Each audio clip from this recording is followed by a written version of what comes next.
చిన్న ప్రార్థన చేసుకుని నా యొక్క కొన్ని నిమిషాల చిన్న సాక్ష్యాన్ని పంచుకుంటాను మీతో. దయచేసి ప్రార్థన చేసుకుందాం. ప్రేమ నమ్మకం గల గొప్ప ప్రియ పరలోకపు తండ్రి, దయగల దేవ, మీరు ఇచ్చినటువంటి గొప్ప సమయాన్ని బట్టి వందనాలు నాయన. తండ్రి, ఈ దినము నీ సన్నిధానంలో నా చిన్ని సాక్ష్యాన్ని పంచుకున్నటకు ఇచ్చినటువంటి అవకాశాన్ని బట్టి ప్రభువా, నీ యొక్క సన్నిధిలో నిలబడేటువంటి గొప్ప భాగ్యాన్ని నాకు ఇష్టందుకే ప్రభా, నీకు ఎంతగానో వందనాలు. నీ యొక్క రాజ్య నివాసులుగా చేసుకుని నీ గొప్ప ప్రేమకై నా పట్ల నీ వల్ల ఉన్నటువంటి ఉన్నతమైన ఉద్దేశాలను బట్టి, ప్రణాళికలను బట్టి కూడా నీకే వందనాలు, స్తోత్రాలు చెల్లిస్తూ ఉంటున్నాం నాయన.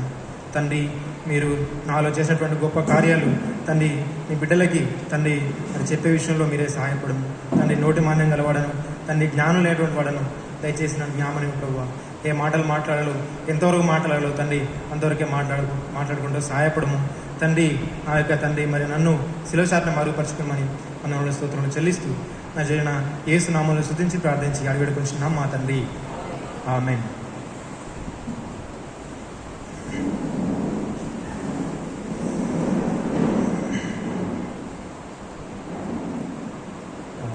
నా పేరు అందరికీ తెలుసు దాదాపుగా.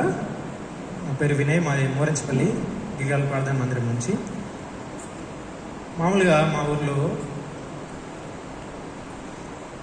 వేరే వాళ్ళు నమ్ముకొని అప్పుడు చర్చికి వస్తూ ఉన్నారు. వాళ్ళ పేరు విజయ, రాజేందర్ వాళ్ళు. ఆ తర్వాత నేను అప్పుడు చిన్నవాడిని, నాకంత రక్షకుడు తర్వాత మన కొరకి చనిపోయినాడు లేకపోతే చనిపోతే 2 మార్గాలు ఉంటాయన్న విషయము నాకేమాత్రం తెలీదు. అంత వివేచన జ్ఞానం లేదు. 2003 ఆ సంవత్సరం నేను చెప్పేది. ఆ సందర్భంలో మధుబాబంకులు యొక్క ప్రాంతంలో పరిచయం చేసేవారు. వాళ్ళు వస్తున్న క్రమంలో మా మామయ్య కొడుకు శ్రావణ్ అందరికీ తెలుసు. అతడు పుట్టినప్పటి నుండి హ్యాండిక్యాప్డ్గా పుట్టి చలనం లేక ఎన్నో ఇబ్బందులు పడుతూ ఉన్నారు. అలాంటి సందర్భంలో వాళ్ళు ఒకసారి ఎన్నో హాస్పిటల్లో తిరిగి ఖర్చు చేసినారు, మా మామ వాళ్ళు కూడా. అయితే వాళ్ళు చర్చికి ఎవరైతే వస్తున్నారో వాళ్ళు కలిసి ఒకసారి మందిరం రావచ్చు కదా, బాగా అవుతాడేమో చూద్దాం, ఒకసారి ట్రై చేయండి అంటే మా మామ వాళ్ళు కూడా వాళ్ళ అభ్యంతరం చెప్పకుండా ఓకే చెప్పారు. మా అమ్మమ్మ చాలా భయంకరమైనటువంటి విగ్రహారాధికురాలు. కొబ్బరికలు ఒక పెద్ద డబ్బా కొట్టేది, దానికి అంత అమ్మమ్మకి అంత భక్తి విగ్రహాల మీద. ఆ సందర్భంలో బహుశా అంటే నాకు అనిపించే విషయం అంటే 2003లో ఇది జరిగింది. మా అమ్మమ్మ 2000 సంవత్సరంలో చనిపోయింది. ఒకవేళ బతికుండి ఉంటే మరి అర్థాన అది ఏమైందో తెలియదు, దేవునికే తెలుసు తన నిర్ణయ కాలం అంతా. సరే, అమ్మమ్మ చనిపోయి 2000 సంవత్సరాల తర్వాత 3 సంవత్సరాల తర్వాత ఈ సువార్త మా మామ ఇంట్లో ఫస్ట్ వినిపించబడింది. ఆ తర్వాత మా మామ వాళ్ళు కూడా మెల్లగా వచ్చి తర్వాత అంకుల్ దగ్గర, మధు అంకుల్ దగ్గర ప్రార్థన చేస్తూ ఉంటే మెల్లగా ఇంప్రూవ్మెంట్ జరిగింది. శ్రవణ నడుస్తున్నాడు మా బామ్మది. తద్వారా వాళ్ళ కుటుంబం లబ్ధి అంటే ఎంతో కొంత దేవుని ప్రకారంగా మేలు జరిగి వాళ్ళు నమ్ముకున్నారు. ఆ తర్వాత మా అమ్మ కూడా కొంత ఆకర్షితురాలైంది దేవుని వాక్యం విని. అంకుల్ చూపే ప్రేమను బట్టి, అంకుల్ మాట్లాడే విధానంగా, ఏదైనా కానీ అన్ని విషయంలో కానీ మీరు నమ్మరు. ఇప్పుడు కూడా మధు అంకుల్ వస్తే దాదాపు ఒక 50 మంది కొడతారు. వాళ్ళు ఇప్పుడు ప్రజెంట్ మా ఇంటి పక్కన ఉన్న వాళ్ళందరూ కూడా అంత ప్రేమ చూపేది, ఎంత అంటే అంత చెప్పలేము మాటలు. కాబట్టి ఆ ప్రేమ చూపినటువంటి ఆ దైవసేవకుడు మా మీద కూడా ప్రేమ చూపినాడు. మా కుటుంబం పట్ల కూడా దేవుడు సహాయం చేసినాడు. ముఖ్యంగా మా కుటుంబంలో మా అమ్మ ఫస్ట్ రక్షించబడింది. మా అమ్మ రావడంతో కొంచెం మా నాన్న ఇబ్బంది పెట్టేవాడు. అంటే మరీ ఎంత ఇబ్బంది ఏం కాదులే కానీ ఎందుకులే పోతే పొన్నులే అనుకునేటువంటి వాడు. కానీ మా నాన్న కూడా అంటే చాలా సంవత్సరాల వరకు మా నాన్న ద్వంద్వ జీవితంతో జీవించేటువంటి వాడు. ఈ విధంగా నా యొక్క తరగతులు కూడా 7, 8 ఆ సంవత్సరం ఆ తరగతి చదువుకుంటున్నప్పుడు 10వ తరగతి దగ్గరికి వచ్చేసిన తర్వాత ఆ విధంగానే నేను కూడా వీబేస్లోకి చర్చికి పంపించడము. తర్వాత వరంగల్ వీబేస్లో చాలాసార్లు మీతో పాటు వెళ్ళాను. అంతమంది చాలామంది తెలుసు.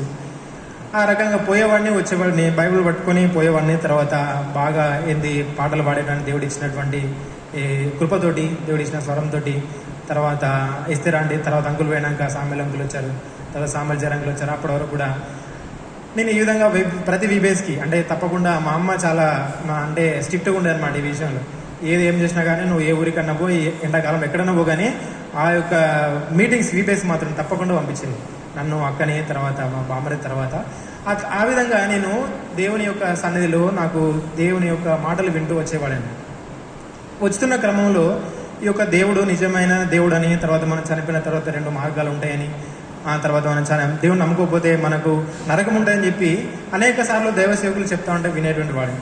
విని ఏదో తూచి తప్పకుండా పోయిన వాడు, నేను వస్తాను కదా, మందిరానికి వస్తాను కదా, దేవుడు జ్ఞాపకం చేసుకుంటలే నన్ను కూడా అని చెప్పి ఏదో చాలా లైట్గా చాలా సులువుగా తీసుకునేటువంటి వాడిని. అయితే ఆ యొక్క క్రమంలో నాకు ఎప్పుడైతే జరిగిందంటే 2010లో నాది ఎస్ఎస్సీ అయిపోయింది. తర్వాత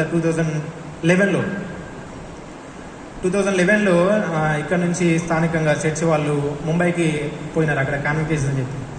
అప్పుడు నేను తర్వాత మా మామ పాల్ మామ కూడా వెళ్ళాము. ఇక్కడ నుంచి దేవసేవకులు సామెల్ అంకుల్ వాళ్ళు వచ్చారు, మైబా సామెల్ అంకుల్ వాళ్ళతో కలిసి వెళ్ళాము. వెళ్ళే క్రమంలో బాగానే జరిగింది. తర్వాత ఇంటికి వచ్చేసినాము. అప్పుడు నేను ఇంటర్మీడియట్ సెకండ్ ఇయర్. కాన్వికేషన్స్లో కూడా దేవుడు అదే మాట్లాడుతున్నాడు, నువ్వు ఇంకా చనిపోతే ఏడికి వెళ్తావు, నువ్వు పాపంలో తోటి అట్లే బైబిల్ పట్టుకొని ఎన్నిసార్లు వచ్చినా లాభం లేదు, ఎన్ని ఉపవాస ప్రార్థన చేసినా, ఎంత భక్తిగా ఉన్నా, ఎన్ని పాటలు పాడినా నీ యొక్క జీవితము నిరుపయోగమే, దేవుడు అంగీకరించకపోతే అని చెప్పి అనేకసార్లు దేవుడు మాట్లాడుతూ ఉన్నాడు. అయితే 2012 సంవత్సరంలో ఏం జరిగిందంటే, నేను హాస్టల్లో హన్మకొండ హాస్టల్లో రెసిడెన్షియల్ హాస్టల్లో నేను చదువుకునేటువంటి వాడిని.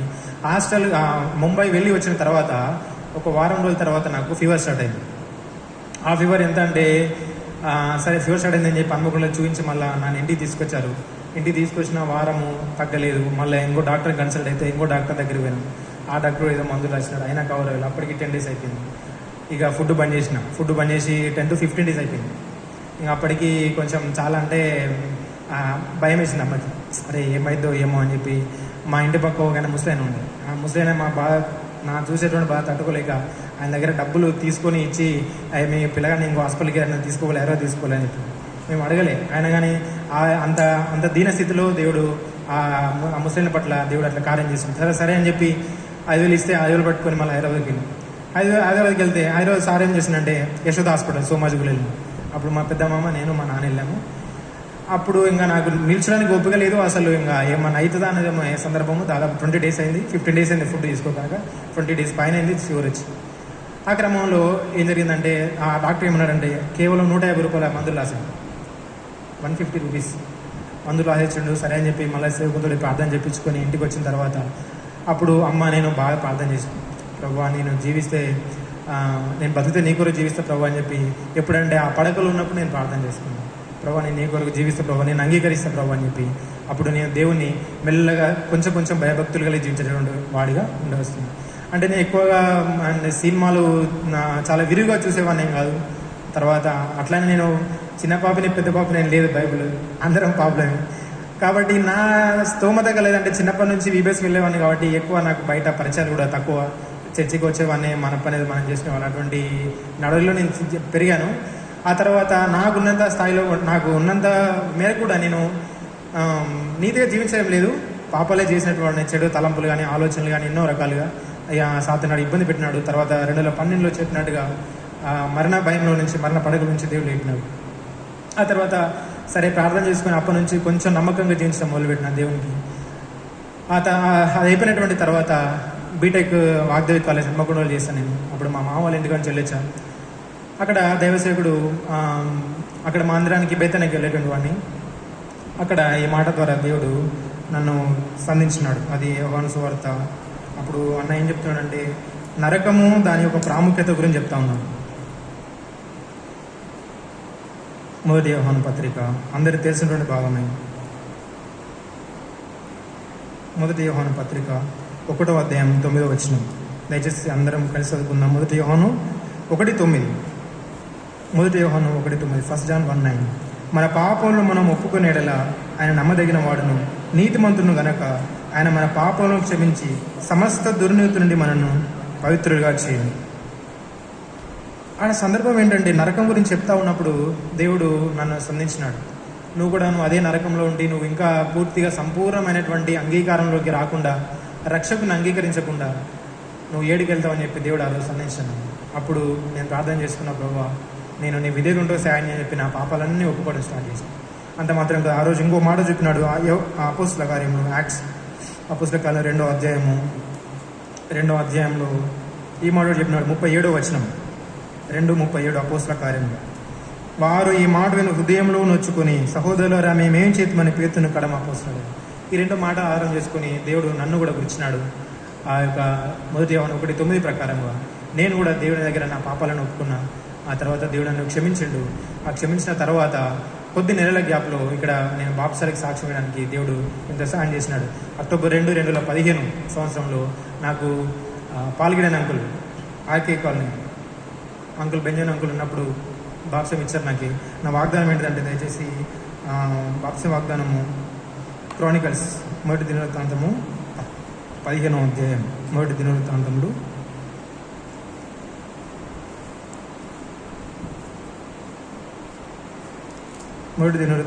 15వ అధ్యాయం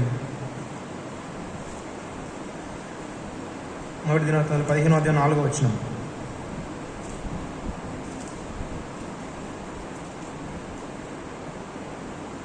క్షమించండి,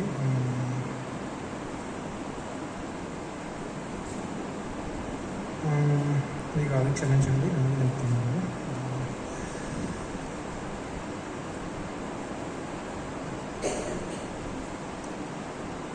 నిశ్చయముగా ఆయన నిలిచిన శ్వాసం ఇచ్చిన దేశంలో నిశ్చయంగా నేను ఆశీర్వదించిన మాట ఇచ్చినాడు.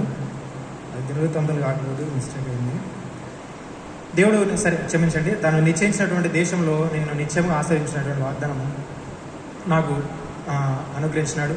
అంతవరకు కాకుండా ప్రార్థనలో కూడా దేవుడు ఆ రోజు దాసులు చేతించి ప్రార్థన చేసినారు, హస్త నిక్షేపం చేసినారు. తర్వాత వినయ్ అంటే నా పేరు వినయ్ నుంచి స్టీఫెన్గా మార్చినారు. అప్పటి నుంచి నేను దేవునికి నా హృదయాన్ని అప్పచెప్పి అప్పటి నుంచి ఇంకా ఏమన్నా తేడా జరిగినా అంటే హృదయంలో కొంచెం పాపం చేసినా కానీ అరే నువ్వు చేసేది తప్పు అని చెప్పి నా యొక్క హృదయం చెప్పేటువంటిది ఉన్నది. అప్పటి నుంచి ఇప్పటి వరకు దేవుడు కాస్త కాపాడుతున్నాను. ఇంకా కొన్ని సందర్భాల్లో ఈ విధంగా నేను రక్షణ పొంది 2015 అక్టోబర్ 2, 2015లో బాప్సంలో సాక్ష్యం ఇచ్చి అప్పటి నుంచి దేవునికి నేను నమ్మకంగా జీవిస్తూ వస్తాను. ఎంత మాత్రమే కాకుండా మనం భౌతికంగా కూడా చూసుకున్నట్లయితే ఆత్మీయంగా ఏ విధంగా జరిగితే భౌతికంగా ఎన్నో ఇబ్బందికరమైన పరిస్థితులు. అప్పుడు ఏదో అంతంత మాత్రం డబ్బులు ఉండేటివి, చాలా ఇబ్బంది పడేటువంటి వాడిని. తర్వాత 2016లో నా బీటెక్ అయిపోయింది. బీటెక్ అయిపోయిన తర్వాత జాబ్ లేని పరిస్థితి, జాబ్ చూసుకోవడానికి హైదరాబాద్ వెళ్ళాను. హైదరాబాద్లో కూడా ఒక్కడనే నేను, అంటే మా రూమ్లో 6 మెంబర్స్ దాకా ఉండేది. నేను ఒక్కడిని అందులో దేవుని నమ్ముకునేటువంటి వాడిని. ఇంకా సరే ఎట్లా ప్రభు అని చెప్పి సరే దేవునికి ప్రార్థన చేస్తా. అక్కడ కూడా పిఆర్కే రాజు అని ఉంటారు, ఆ అంకుల్ దగ్గర వెళ్ళేవాడిని నమ్మకంగా. తర్వాత సాటర్డే సువార్తలో కొంచెం పాల్గొన్నాను. దేవుడు ఇచ్చిన కృపను బట్టి నాకు ఖర్చులు దాదాపు 4 నుంచి 5 వేలు అయ్యేది, కానీ ఇంట్లో పంపించేది 3,000. ఆ 3,000 నెల మొత్తం పంపించాలి. ఆ డబ్బులు కూడా ఇక్కడ అడిగి ఒక్కోసారి ఇక్కడ అడిగిచ్చేవాళ్ళు. డబ్బులు చాలని పరిస్థితుల్లో ఒక్కోసారి ఏం చేసేవాళ్ళం, కొంచెం పొద్దున్న లేస్తే ఆకలి అవుతుంది అదని చెప్పి మధ్యాహ్నం వేసేటువంటి వాళ్ళం, ఎందుకు పొద్దున్న టిఫిన్ స్కిప్ చేయడానికి.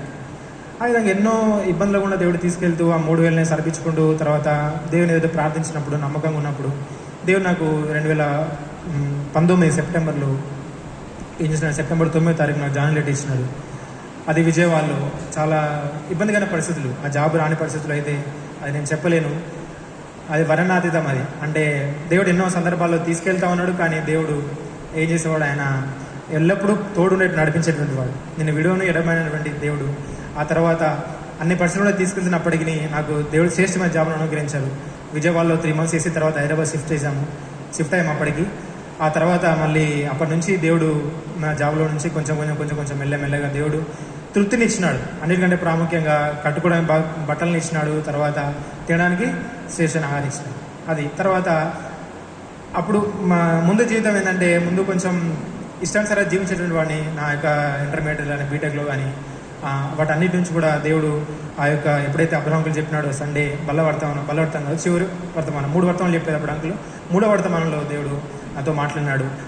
ఆ దినం నుంచి దేవునికి నమ్మకంగా పరిచయం చేస్తూ నాకు నేనున్న స్థానం కొలది, ఏదో మొత్తం పరిచయం అంటే ఏదేం కాదు, ఉన్న కొలది నా చిన్న పరిచయం దేవుడు వాడుకుంటా ఉన్నాడు. తర్వాత నాకు కూడా ప్రార్థన చేయండి అంత మాత్రం కాదు. మనకు పోయిన సంవత్సరం తెలుసు మీకు అందరికీ, ఆగస్టు 27వ తారీఖు ఆ వరదలు వచ్చేటువంటి క్రమంలో అసలు మేము అంటే ముఖ్యంగా చనిపోతే అంటే బతికే ఆలోచన అసలు ఏం లేదు, అసలు. అంటే పౌలు అంటాడు కదా నూతన గ్రంథంలో, పడవలో పోతుంటే ఆశలు బొత్తిగా పోయినంటారు చూసినాము. ఆ బొత్తిగా అనేటువంటి ఆ లోతు మీనింగ్ అప్పుడు అర్థమైంది. మీకు అందరూ తెలుసు, ఉదయం 4 గంటల ప్రాంతంలో వాటర్ డోర్ తీసేకి వస్తేనే ఉన్నాయి. సరే బియ్యం బస్ వేద్దామని చెప్పి ఒకటి బల్ల నుంచి మీదికి వేసాము. 2వ వేసే వరకు బల్ల ఆగట్లేదు. బల్ల ఇట్లా ఊతా ఉంది నీళ్ళకి, ఆ ఫోర్స్కి. ఇంకా తర్వాత మళ్ళీ ఏం చేద్దామని చెప్పి బెడ్ ఎక్కిన అందరూ కలిసి ఆ బెడ్ ఎక్కిన అందరికి ఏమవుతుంది, నీళ్ళు పైకి పోతే అని పెరుగుతూ ఉన్నాయి. ఇక్కడికి వచ్చేసినాయి. చిన్న పాప ఉంది, 9 months మా పాపకి. అప్పుడు పాపని ఇట్లా ఎత్తుకోవడం కూడా లేదు, ఇట్లా చేత పట్టుకొని బయటకు వచ్చేసాం. బయటకు వచ్చినాక 6 feet ప్రహార్ కూడా ఎట్లా ఎక్కాలా తెలియదు. అప్పటికి ఒక పైగా మాత్రం కనిపిస్తూ ఉన్నాం. ఇంత మటుకు వచ్చేసినాయి. లేడీస్ ఎట్లా ఎక్కాలా, మేము ఎట్లా ఎక్కాలా. అంతకుముందు అంతకుముందు కూలర్ పెడతామని చెప్పి సాఫాత్ బండ ఉండి ఒకటి, ఆ బండ నాన్న గోడకు నిలబెట్టాడు. ఆ బండ నిలిచిపెట్టింది నాన్నకు ఒక్కరికే తెలుసు, అంటే మిగిలిన తెలిసి నాకు తెలియదు. నేను కొత్తగా వచ్చాను, 2-3 days హైదరాబాద్ నుంచి వచ్చి. అరే అక్కడే ఉంటుంది కాలుతోటి ఇట్లా అదుము అంటే అప్పటికి నాకు దొరకలేదు. ఒక నిమిషం వేస్ట్ అయింది అక్కడే టైం. ఒకవేళ ఆ బండ లేకపోయినా కానీ పరిస్థితి ఏమయ్యేదో అసలు ఊహించడానికి. మా అమ్మ అక్కడికే కొంచెం వెయిట్ అయిపోయింది. చిన్న అని చెప్పి నన్ను పట్టుకుంటాను. ఇంకా భయం ఎక్కువైపోయింది. ఇక నీటిలో తేలాడుతాను. అంటే అప్పుడు ఇక అనిపించింది అసలు దేవుడు ఈ డబ్బు కానీ, బంగారం కానీ, బ్యాంక్ అకౌంట్ బ్యాలెన్స్ కానీ, పాస్బుక్లు కానీ, తర్వాత ఏమన్నా భూమి కాగితాలు కానీ, దేని మీద ఆశ లేదు. ఒకటే ఆశ ఏంటంటే, ప్రభువా జీవిస్తే నీ కొరకు జీవిస్తాం,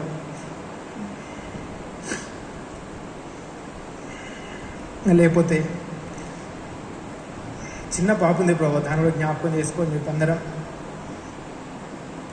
ఆ బండ లేకుండా కానీ పరిస్థితి చాలా దారుణంగా ఉండేది.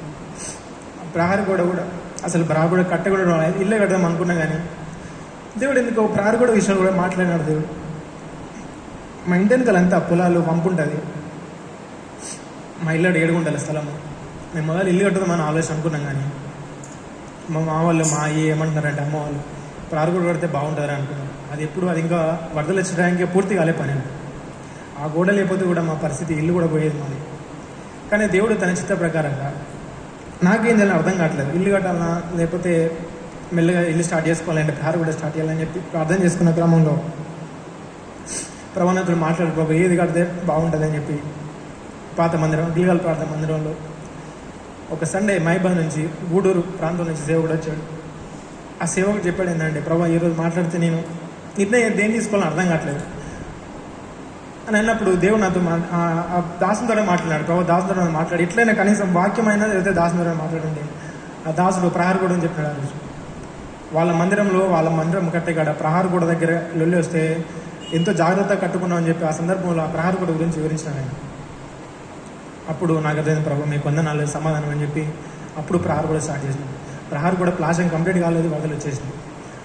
అదే కనుక మా ఇంటర్నల్ చూస్తే మీకు ఇప్పుడు పోయిన అర్థమైతే 12 feet ఉంటుంది మా గోడ. అంటే 6 feet లోపలికి, అంటే ఇప్పుడున్న భూమి బేస్మెంట్ లెవెల్ 6 feet పైన. ఆ 12 feet కనుక గోడ లేకపోతే పరిస్థితి ఊహించలేము అసలు. ఇప్పటికీ బాడు కూడా దొరకపోవనుకుంటా. కానీ దేవుని ఉన్నతమైన ఆలోచనల ప్రకారంగా ప్రారు కూడా స్టార్ట్ చేసాం. ప్రారు కూడా ఉన్నది కాబట్టి ఆ బండ, చిన్న బండ ఉన్నది కాబట్టి ఆ బండ మీద కాలేసి మెల్లగా గోడెక్కి ఆ పక్క ఇంటికి పోవడానికి ఛాన్స్ ఉంది. లేకపోతే ఎంతో ఇబ్బందికరమైన పరిస్థితులు. ఈ ఒక్కటే కాదు, నా జీవితంలో దేవుడు ఎన్ని మేలు చేస్తాడంటే, మరణం తప్పించే యెహోవా వశము, తర్వాత ఆయన నీకు జరిగే కీళ్ళన్నిటిలో నుంచి ఆయన విడిపించినటువంటి అనేక మాటలు నన్ను ఎంతగానో బలపరిచినాయి, ఎంతగానో దేవుడు రుజువు చేసుకున్నాడు. నేను ఒకసారి ట్రైన్లో వస్తుంటే, ఇదే ఎప్పుడంటే 2019 ముందు, జాబ్ రాకముందు, బస్ కోసమంటే ఎక్కువ డబ్బులు అయితే ఏం చేద్దామని చెప్పి నేను ట్రైన్లో వచ్చేవాడిని. జనరల్ బోగిలోకి 60 రూపీస్ 70 రూపీస్ పడితే హైదరాబాద్ వెళ్ళి హైదరాబాద్ నుంచి కాసేపెట్టి రావచ్చు. ఆ తరుణంలో నేను ఒకసారి ఏం చేసిన అంటే, సంక్రాంతి సీజన్, ఫెస్టివల్ సీజన్ బహుశా గుర్తులేదు, ఫుల్ టైట్ ఉన్నది. ఏం చేయాలి, బస్సు ఉంటే డబ్బులు లేవు, ఇది ఎక్కాలి, ఏం చేయాలి. ఇక్కడ నుంచి దాదాపు ఇంత మట్టుకున్నారు జనాలు ఒక్కొక్క డోర్ దగ్గర. అది స్లీపర్ బోగి అని లేదు, ఏసీ బోగి అని లేదు, ఏ బోగి అనేది తేడలేదు. ఎందుకంటే ఫెస్టివల్ మీకు అందరికీ తెలుసు, హైదరాబాద్ ఎక్కువ ఏపీ వాళ్ళు చాలామంది ఉన్నారు. వాళ్ళందరూ పోయేటువంటి క్రమంలో నాకు ఎగ్జామ్ అసలు నా వల్ల కావట్లేదు అసలు. ఏం చేయాలి అని చెప్పి ఇంకా లాస్ట్కి ఎట్లయినా ఎక్కాలి. ఇంకా ఇప్పుడు ఏదో పని మీద వస్తున్నాను, ఎక్కాలని చెప్పి పట్టుకున్నా. ఇంకా లాస్ట్ ఒకటే హ్యాండ్ పట్టుకున్నాక ఆ పోల్ ఆగుతానే ముందు వెళ్ళి అని చెప్పి అందరికి అరుస్తుంటాయి. ట్రైన్ కదిలినాక అరుస్తూ ఉంటే మెల్లగా కొంచెం బ్యాక్ అయ్యి 3 ఆ స్టెప్ ఉంటుంది కదా, స్టార్టింగ్ స్టెప్ ట్రైన్లో, దాన్ని నిలిచిన తర్వాత అది జనగం ఒకటే స్టాప్ ఉంది. దానికి జనగంలో స్టాప్ ఆగింది, జనగంలో స్టాప్ ఆగింది. నేను నిలిచిన దగ్గర ఒకతను ఎక్కిండు, నా ముందు నిలిచినాడు. ఎందుకంటే ఆయన తర్వాత ఎక్కిండు కదా, నా ముందు నిలిచినాడు. ఇక నాకు నిలబడడానికి నా వల్ల కావట్లేదు. ఎందుకంటే పొద్దున తినలే, నేను సరిగా టిఫిన్ చేయలేదు, పొద్దున తినలేదు, వాటర్ కూడా సరిగ్గా గుర్తులేదు, నాకు సరిగ్గా తాగలేదు. నాకు కళ్ళు చీకటి వచ్చినట్టు అవుతుంది. కాలు పెడదామన్నా కూడా ప్లేస్ లేదు. జనగం ఎక్కినటువంటి 10 నిమిషాలలో నేను కింద పడ్డా. ఇది ట్రైన్ నుంచి ఆ కూర్చున్నటువంటి ప్లేస్ ఇట్లనే కింద పడిపోయాను. కింద పడిపోతే అతను ఉన్నాడు కదా, ఎవరు జనగం దగ్గర ఎక్కిందని నా ప్రాణాలు కాపాడి. అర్థమవుతుంది. అది కూడా ట్రైన్ నుంచి పడితే ఇంకేమో దేవునికి తెలుసు. కానీ అప్పుడు వాళ్ళందరూ వాటర్ అని చెప్పి వేరే దగ్గర నీళ్ళు తీసి నా మొక్క మీద పోసి అందరు కాళ్ళు తాకుతున్నాయి. అసలు నిల్చోడానికి కొంచెం కూడా ఇంచు కూడా ప్లేస్ లేదు. బట్ లాస్ట్కున్న నా తర్వాత జనంలో ఎక్కిన వ్యక్తి ఆ ఒక్కడి వల్ల నేను ట్రైన్ నుంచి కింద పడితే ఎవరు నీళ్ళు ఎవరు ఇచ్చేవాళ్ళు? అర్థమైందా? కాబట్టి ఆ రకంగా దేవుడు నన్ను కాస్తూ తర్వాత నాకు కొన్ని నీళ్ళు ఇచ్చిన తర్వాత నా వల్ల అయితే నిలబడి ఏందా ఎందుకు నిల్చున్నా కూర్చొని నిలబడని వాళ్ళేంది కావాలని కూర్చొని వాళ్ళు అనుకుంటారు. మీ అందరూ నిల్చుంటే నువ్వు కూర్చుంటాను ఏంది. అన్ని గొప్ప పరిస్థితులు, అన్ని అంత క్లిష్టమైన పరిస్థితులు కూడా దేవుడు తన బిడ్డల కొరకు, మనకదా తెలుసు కదా, ఇశ్రాయేలు కాపాడువాడు, కునుకడు నిద్రపోడు. దేవుడు నిన్న నిరంతరం ఏకరైతే ఉండు. అదేవిధంగా ఒక క్షణం ఒక దినం కాకుండా ప్రతి దినం రక్షించిన నాటి నుంచి చిన్నప్పటి నుంచి నన్ను కాపాడుతూ తర్వాత కొన్ని వాటర్ తాపించారు. వాటర్ తాపించిన తర్వాత మెల్లగా కాజీపేటకు వచ్చిన తర్వాత దిగినాక కాసేపు కాకుండా కూర్చొని అప్పుడు డబ్బులు చూసుకొని ఏమన్నా దాని ముందు ఏమైనా కొనుక్కొని తాగి అప్పుడు ఇంటికి వచ్చేసాను. అంత పరిస్థితుల్లో కూడా దేవుడు నాకు ఎంతగానో సాయం చేసినాడు. అది ఒక్కటే మాత్రం కాదు, నేను చిన్నప్పటి నుండి ఎప్పుడో చనిపోయేది వాడిని, నరకానికి మాత్రమే పాత్రను. చిన్నప్పుడు నేను ఏం చేస్తానంటే బఫెల్లో టాబ్లెట్స్ ఉంటాయి కదా, ఆ బఫెల్ టాబ్లెట్స్ వేసుకుంటే ఏం చేయలేదు తెలియలే, అంత పిచ్చి చేస్తా ఉన్నాను. చేస్తుంటే అప్పుడు మా నాన్న ఎత్తుకుని పోయి పరకాలకు ఎత్తుకుపోయాను. అప్పుడు ఇంత సౌకర్యం లేదు కదా, ఎత్తుకుని పోయి అప్పుడు ఏంది ఇట్లా చేసిన సంతోష హాస్పిటల్ అని తెలిసి ఉంటుంది అనుకుంటా.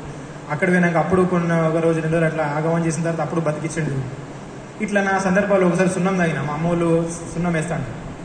ఇట్లా ఎన్ని అంటే అది నేను చెప్పడం ఉండకపోతుండే. కానీ దేవుడు తన చిత్తం చొప్పున, తన ఉన్నతమైన ఉద్దేశం, భవిష్యత్తు జ్ఞానం ఉన్నటువంటి తన ఉద్దేశాల చొప్పున దేవుడు నన్ను జ్ఞాపకం చేసుకున్నాడు. తర్వాత అనేక పరిస్థితుల్లో మరణాల గురించి ఇప్పుడు ఇంకా చెప్పిన కూడా అనేక ఉన్నాయి. సరే, దేవుడు మరొకసారి తరుణం మీద చూద్దాం. అనేక పరిస్థితుల్లో ఉండి దేవుడు నన్ను రక్షించినాడు, కాపాడినాడు, తన ఉద్దేశాన్ని నెరవేరుస్తూ వస్తాను. ఈ దినం వరకు కూడా దేవుడు నా మ్యారేజ్ విషయంలో సాయం చేస్తాను. మీకు అందరికీ తెలుసు, నాకు ఒక పాప, మా కుటుంబము, మా గిలియాల మందిరము, ఇక్కడ అందరూ కూడా నా దేవుని పరిచర్యకు మయపరచబడాలని, దేవుని పరిచర్యలో ముందు వరుసలో ఉండాలని, దేవుని పరిచయలో వాడబడాలని, అంతం వరకు నమ్మకం ఉండాలని నా కొరకు, మా కుటుంబం కొరకు ప్రార్థన చేయండి. Praise lord.